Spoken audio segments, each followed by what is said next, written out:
मूकं करोति वाचालं पङ्गुं लङ्घयते गिरिं यत्कृपात्तमहं वन्दे परमानन्दमाधवम्।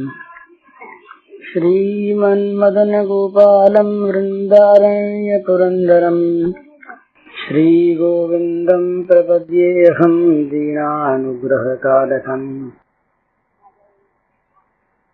वंशीविभूषितकरान्नवनीरदाभात् पीताम्बरादर्णबिम्बफलाधरोष्ठात् पूर्णेन्दुसुन्दरमुखादरविन्दनेत्रात् कृष्णात् परं किमपि तत्त्वमहं न जाने। नवजलधरवर्णं चम्पकोद्भासिकर्णं विकसितनलिनास्यं स्फुरन्मन्दहास्यं कनकरुचिदुकूलं चारुबर्हावचूलं कमपि निखिलसारं नौमि गोपीकुमारम्। मनुष्य जैसे वातावरण में रहता है, जिस प्रकार का संग उसे प्राप्त होता है और जैसे कर्म वो करता है, उसी प्रकार का उसका स्वरूप स्वभाव जीवन बनता चला जाता है। वो बुराई में बुराई नहीं समझता आगे चलकर, बुरे वातावरण से उसकी वृत्तियों में बुराई आ जाती है और उस बुराई को मापने तोलने का उसे अवसर नहीं मिलता उस वातावरण में। वहाँ तो उस वातावरण में उस बुराई की महत्ता ही प्रतीत होती है। तो जब कभी वो फिर दूसरे संग में जाता है, दूसरे वातावरण में जाता है, तब कहीं उसके मन में संदेह पैदा होता है कि मैं जो कुछ कर रहा हूँ वो ठीक है या नहीं। ये संदेह भी मुश्किल से पैदा होता है। बद्ध धारणा हो जाने पर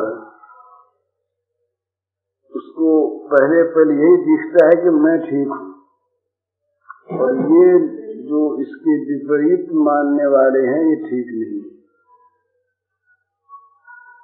अपने में बुद्धिमत्ता दिखती है, अपने में समझ दिखती है, अपने कार्यों की का औचित्य दिखता है और उसी का वो समर्थन करता है। हम जो दूसरों की समालोचना करते हैं ना, ये ठीक है ये बेठीक है, उस अवस्था में हम होते तो हम क्या करते ये कौन जानता है। परिस्थिति और वातावरण ये मनुष्य के जीवन की क्रियाओं का निर्माण करता है।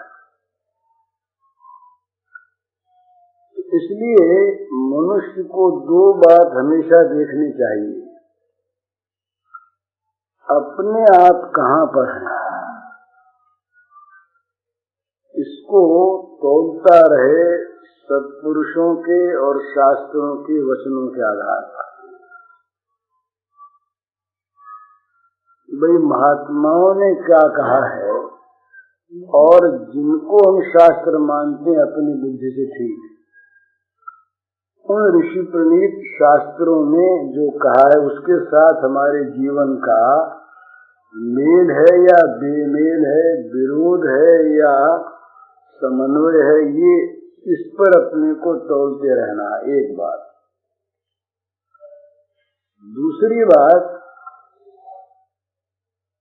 दूसरे लोग क्या करते हैं, वो यदि संत और शास्त्रों के विरोधी कार्य करते हैं तो हमको भी करना चाहिए, ये नहीं मानना चाहिए।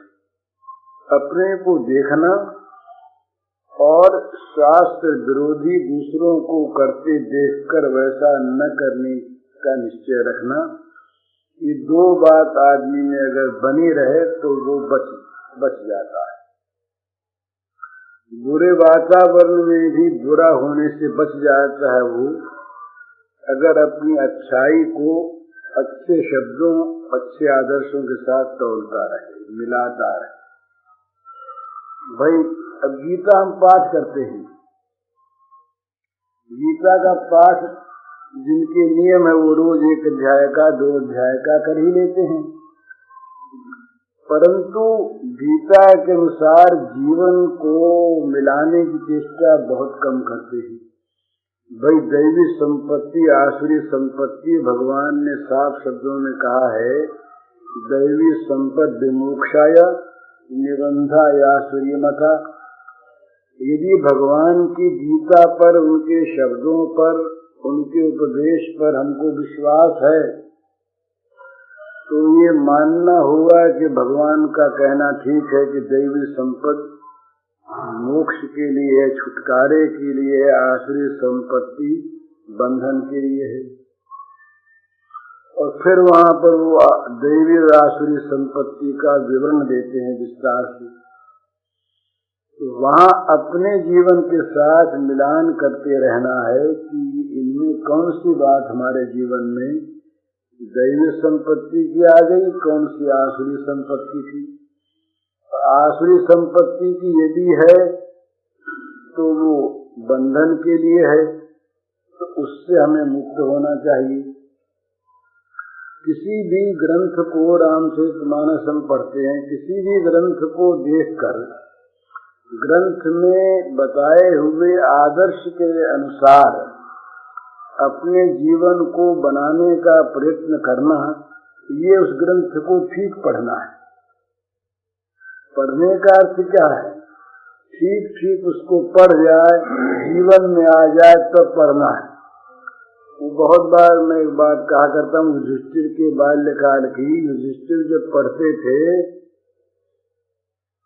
पाठशाला में, तो गुरु जी ने कहा एक दिन कि भाई दूसरा कोई मारे तब भी मन में क्षोभ न हो, ये सीखो। तो दूसरे दिन सबसे पूछा, सबने कहा सीख गए। तो शब्द रट लिए ना, दूसरा कोई मारे तब भी मन में क्षोभ न हो, ये शब्द रट लिए सबने कहा सीख गए।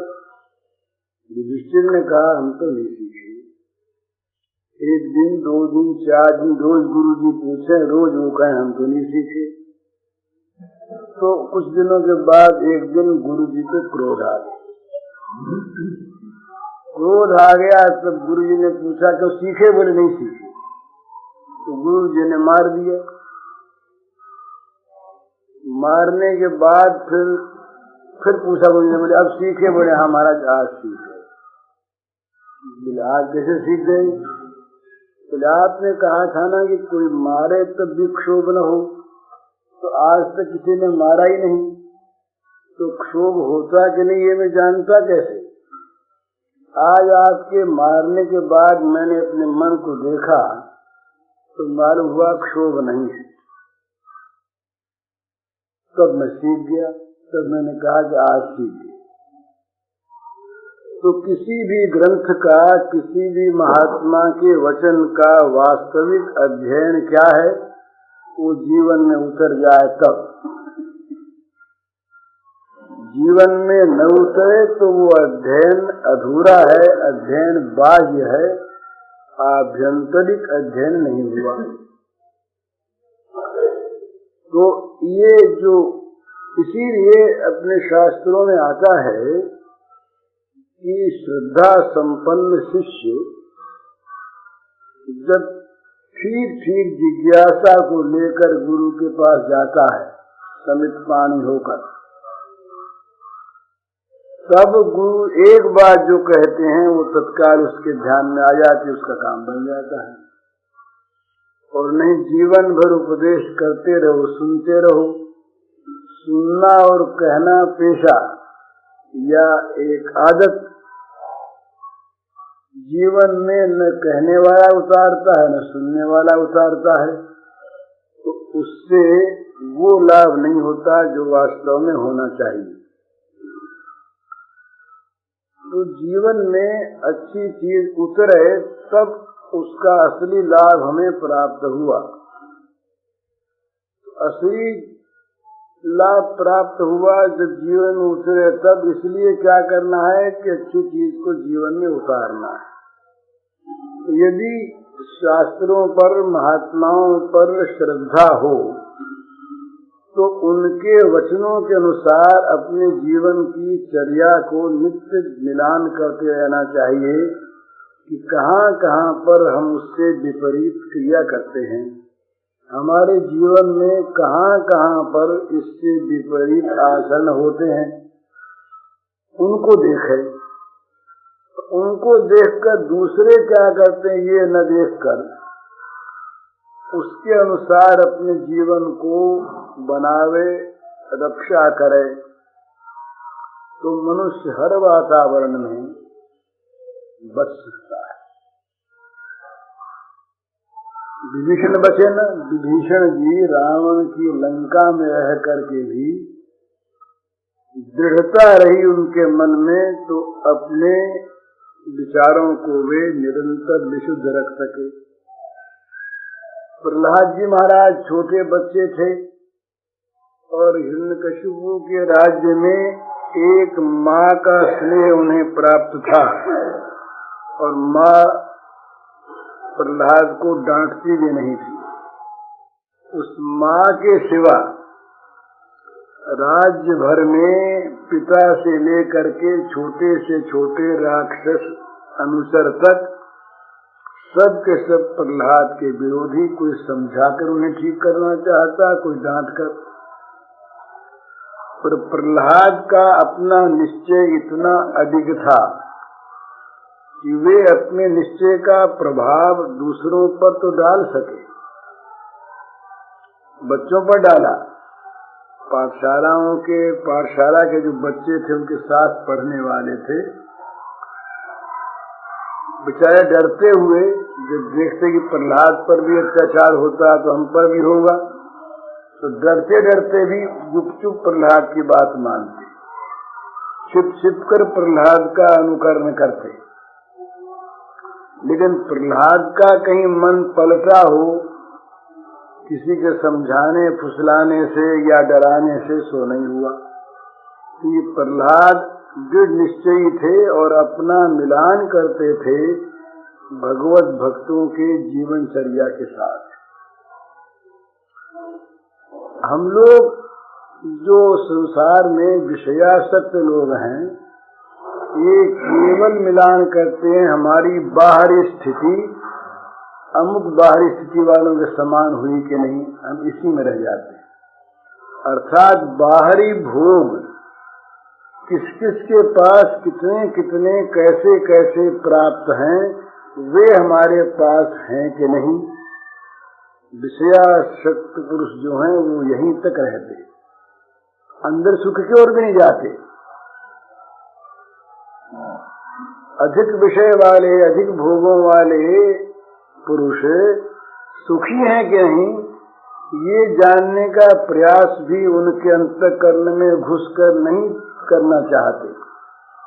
वो विषयासक्ति केवल बाहर बाहर दृष्टि ले जाती है और देखते हैं कि ऐसी चीज हमारे पास है कि नहीं।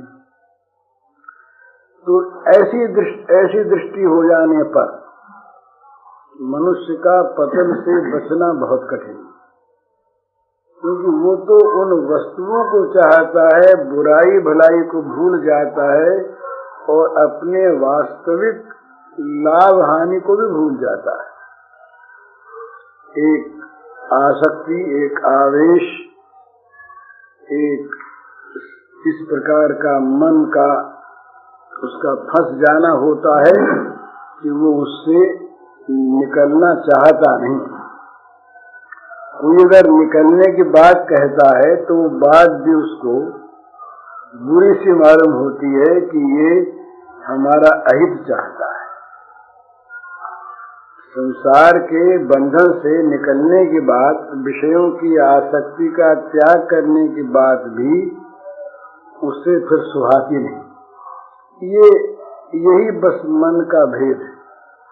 रुचि की बात सुहाती है, जो हरिचर्चा करने वाले लोग होते हैं वास्तविक, उनको भागवत ने कहा है कि ग्राम्य चर्चा नहीं सुहाती। ग्राम्य चर्चा का नाम अर्थ क्या है? विषय चर्चा।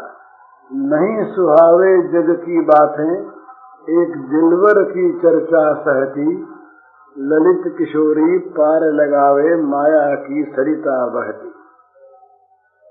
ललित किशोरी जी के घर वाले लोगों ने जाकर समझाया बुझाया, महत्ता बताई कि देखो घर में ये सुख था, ये हीरे मोती थे, ये जवाहर थे, ये आराम की चीजें थी, ये सब था। तो वो विरोध करते गए, भाई ये भी नहीं चाहिए, ये भी नहीं चाहिए, ये भी नहीं चाहिए। जब वो घर वाले कहते कहते रुके नहीं, कुछ और अपनी अपनी युक्ति लगाने लगे, तब बोले भैया अब तुम इन बातों को बंद करो। क्यों बंद करें? बोले दो बात है, एक तो हमें सुहाती नहीं। हमारे जो प्राण प्रियतम श्री कृष्ण हैं, उन कृष्ण की चर्चा के अतिरिक्त ये जग की बातें हमें सुहाती नहीं सुहावे जग की चर्चा, एक दिलवर की चर्चा सहती, वो सुहाती। और दूसरे, भाई हम कमजोर हैं, कि माया की नदी बहती है, इसमें कहीं बह न जाए। ललित किशोरी पार लगावे माया की सरिता बहती है, भगवान ही पार लगाते हैं। तो तुम भैया ये सब बातें हमारे पास मत करो। तो जैसे जगत की चर्चा उनको नहीं सुहाती, ये स्वाभाविक बात है। जिस विषय का जो आसक्त होता है, अनुरक्त होता है, उदासीन को भी नहीं अच्छी लगती और विरोधी को तो लगती ही नहीं। ये नियम है। जैसे मान लीजिए कोई ऐसा काम, घुड़दौड़ है। अब जो घुड़दौड़ में कभी जाता नहीं, कभी जानता नहीं, उस चीज को देखता नहीं, उसके सामने घुड़दौड़ की कोई बात किया करे, उसको अच्छी नहीं लगती। और जहाँ विरोध है वहां तो अच्छी लगती ही नहीं। तो इसी प्रकार से प्रत्येक वस्तु जहाँ राग है वहाँ अच्छी लगती है, और जहाँ उपेक्षा, जहाँ उदासीनता है वहां भी नहीं अच्छी लगती, और जहाँ द्वेष है वहां अच्छी लगती ही नहीं।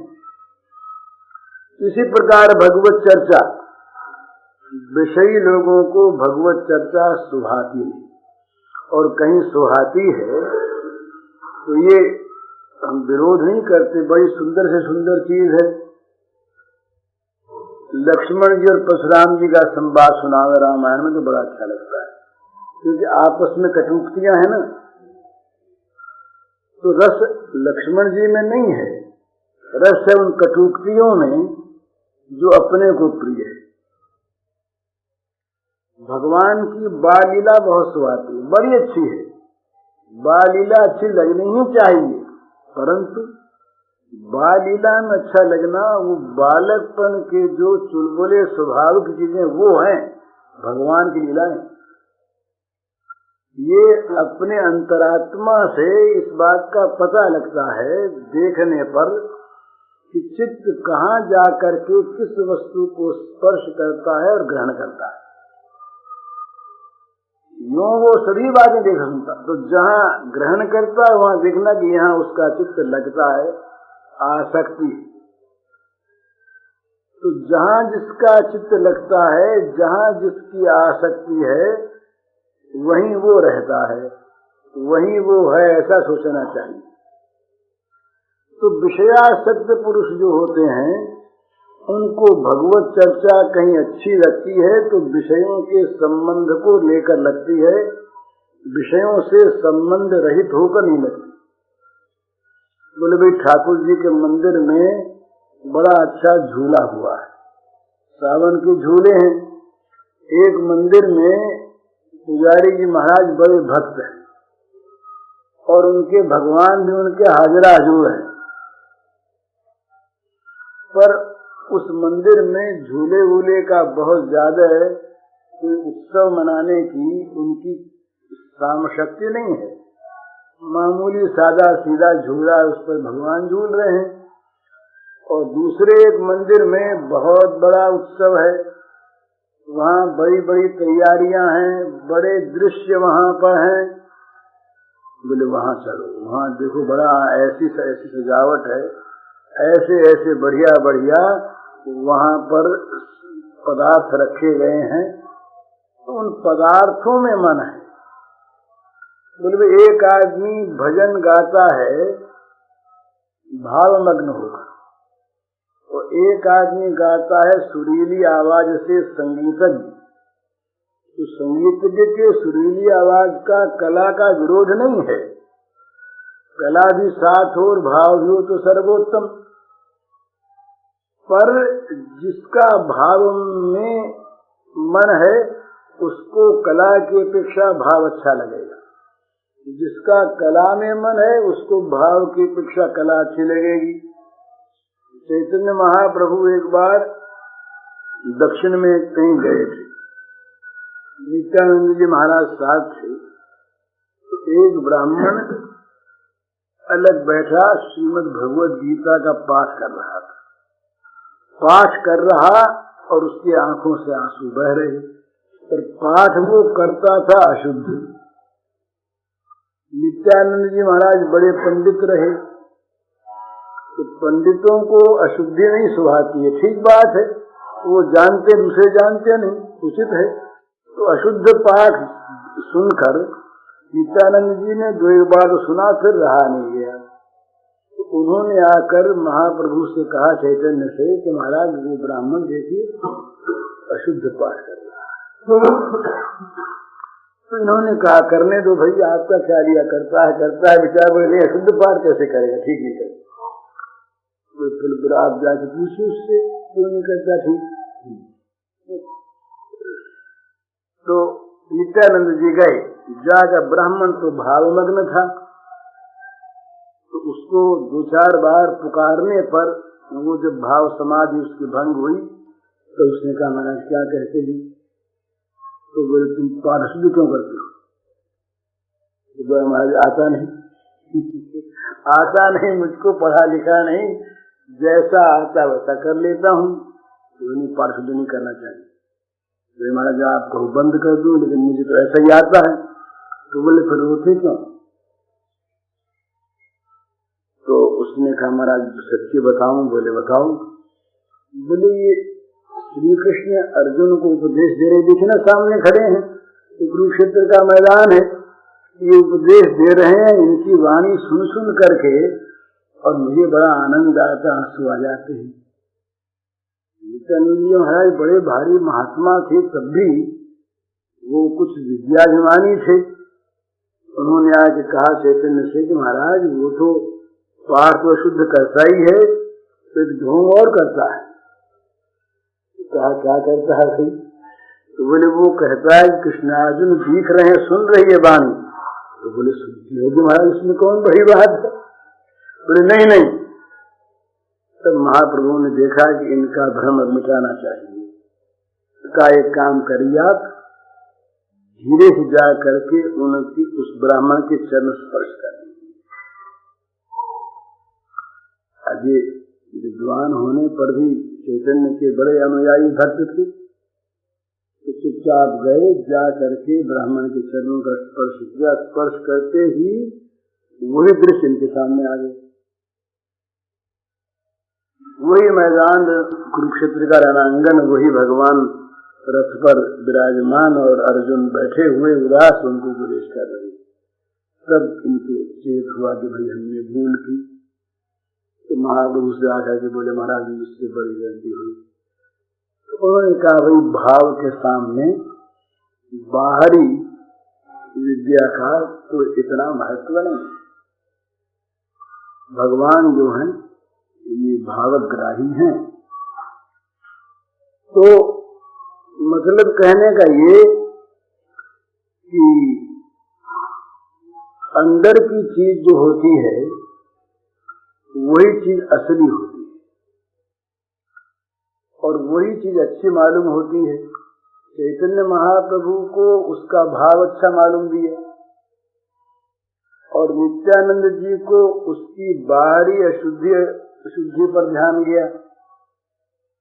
तो जिस प्रकार का जिसका अपना मन होता है उसी के अनुसार उसको वो चीज अच्छी लगती है। तो किसी को हरिचर्चा सुहाती है, किसी को परचर्चा सुहाती है।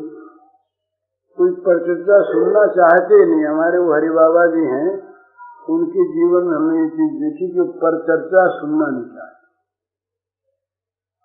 दूसरे की कोई महत्व की बात कर भले सुन लें, तो दूसरे की निंदा की बात जरासी भी सामने आती है उनके, तो या तो उठ जाते और जहाँ संकोच नहीं होता वहां रोक देते, और नहीं तो दूसरी बात छेड़ देते तत्काल। उनको सुहाती नहीं। जैसे अपनी निंदा हमको नहीं सुहाती, अपनी प्रशंसा बड़ी अच्छी लगती है, सुनाते चले जाओ कोई। इसी प्रकार जिसकी भावना इससे विपरीत है उसको परनिंदा सुनते ही दुख होता है, जलन सी होती है कि ये क्यों आ गए हमारे सामने। और किसी को परनिंदा बड़ी अच्छी लगती है, परापवाद बड़ा अच्छा लगता है। तो ये अपने अपने जिस प्रकार की वृत्ति अपनी बन गई उसके अनुसार ऐसा होता है। लेकिन मनुष्य ये होता तो है ऐसा वातावरण से, पर मनुष्य की सावधान नहीं रहता और इस वातावरण में आकर के अपने आप को खो देता है। अपने आप को खोना क्या है? अपने हृदय की जो सात्विक वृत्तियां हैं, अपने हृदय का जो संग्रह कर रखने योग्य जो ऊंचा सात्विक भाव है, उसको खो देना ही अपने को खो देना है।